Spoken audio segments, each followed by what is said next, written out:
So I'm going to welcome Bruce to stand up where he's seated and to speak about the speech that's coming up. It's a pleasure that tonight I'll be giving my personal evaluation of Neil's speech after the table topics. Historically, in this club, we've used manuals.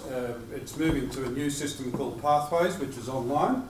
But Neil's referring back to an old manual, one that he's actually completed before, and this one's storytelling. And the second assignment in the storytelling was let's get personal. So tonight, Neil's going to deliver a speech, and the objectives are to learn the elements of a good story, to create and tell an original story based on personal experience. Neil has 6 to 8 minutes for this project, and conventionally the Toastmaster announces the title of the speech, but tonight that happens to be Neil. So I'll tell you that his speech tonight is my lifelong friend. Please welcome Neil to the stage.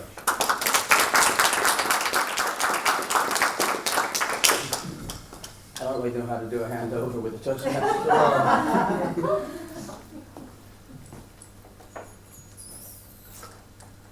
Also, guests and members, how many of you would agree that your life is more enhanced, has more meaning with a few close, trustworthy, and reliable friends?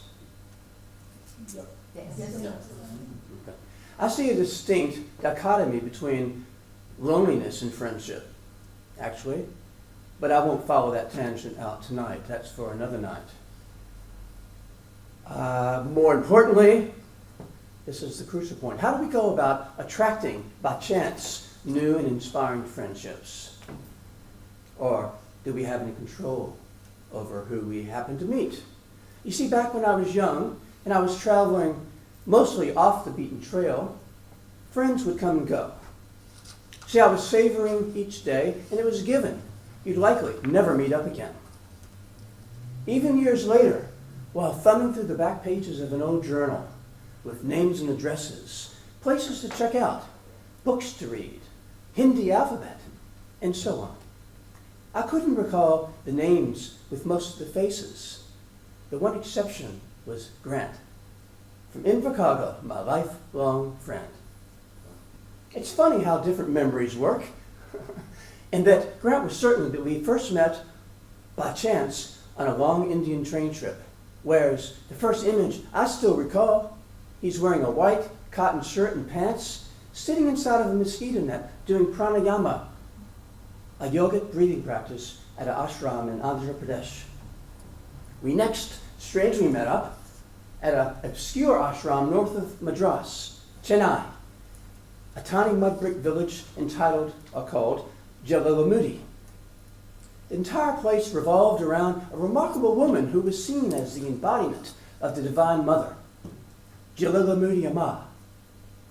She didn't speak, and she barely ate, yet she radiated immense love from the depths of her being, from inside of her colorful sari. Pure motherly compassion. There was Grant sitting at her feet, seeking out another life lesson. I stayed around for 2 weeks. He bedded in apparently for 3 months. Further down the track, I had just completed an extensive mountain trek in northern Nepal, and I was savoring and enjoying a late lunch at the Lost Horizon Tibetan restaurant back in Kathmandu. The only customer, it was mid-afternoon. I had just collected 20 letters from the Poste Restante. It's pre-email days, the Poste Restante at the main post office, and I was catching up with old friends and family over a plate of vegetable tukpa.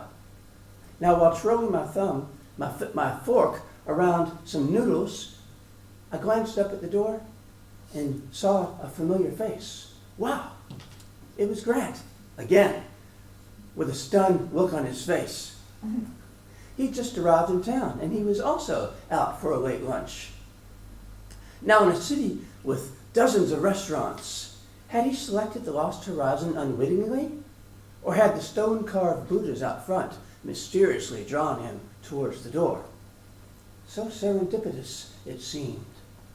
We entered into a conversation seamlessly, as if we had planned the meeting in advance. And over the next few days, we spent a great deal of time together, exploring the surrounding hills and finally getting to know one another. We found that we were each unclear about where to travel to next. Now, when you're sitting up on a Himalayan hill, gazing out at the grandeur of snow peaks, you have this boundless freedom to choose anywhere to travel. It's a daunting feeling. It's a privilege, actually, but can be really confused, and we were quite confused. I encouraged Grant to go hiking in the Garhwali Mountains in North India, where sacred rivers have their sources, and pilgrims hike the steep treks up to the ancient shrines.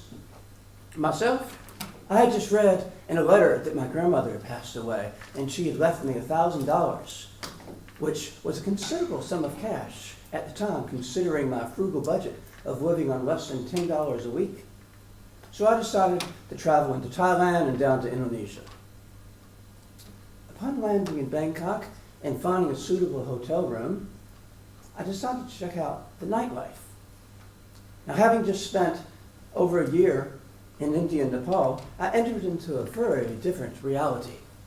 A disco inside of the Grace Hotel, frequented by expats, GIs, and travelers. The place was packed, very crowded, and I only spotted one empty seat, and I nabbed it as soon as I could, and I was about to order a beer when my eyes suddenly focused on a lovely Thai woman who was sitting in Grant's lap. So uncanny and totally out of character, having known only his philosophical and spiritual side.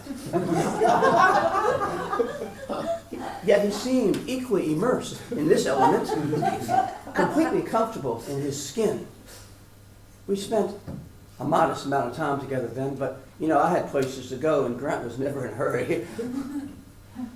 Some months later, I finally arrived in Bali after many arduous bus trips across Sumatra and Java. I settled into a homestay up in a hilly village in view of the volcanoes. And after I unpacked and took a shower, I was sitting out in the courtyard reading and relaxing, and then walks Grant. By now, completely flummoxed, it was obvious I couldn't shake off this man. So we spent the next couple of weeks together.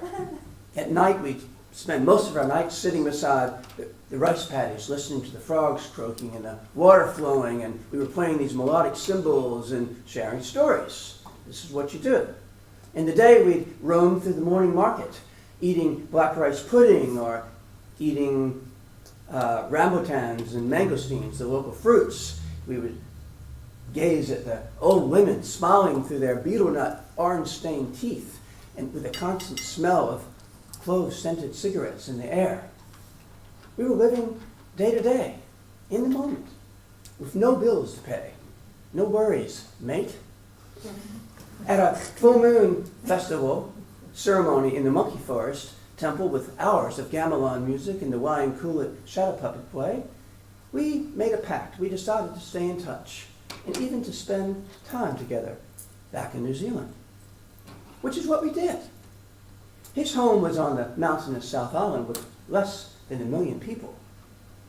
The land seemed vast there, even quite deserted after all the crowded streets of Asia.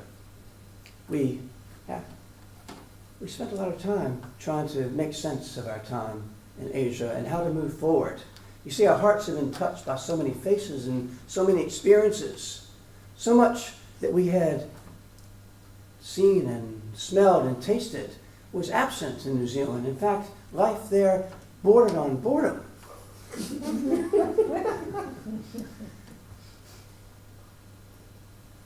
You see, a daunting challenge that we encountered towards moving forward and try to reinvent ourselves and to find a way into the future, we shared together. I shared it intimately with my lifelong friend. Thank you.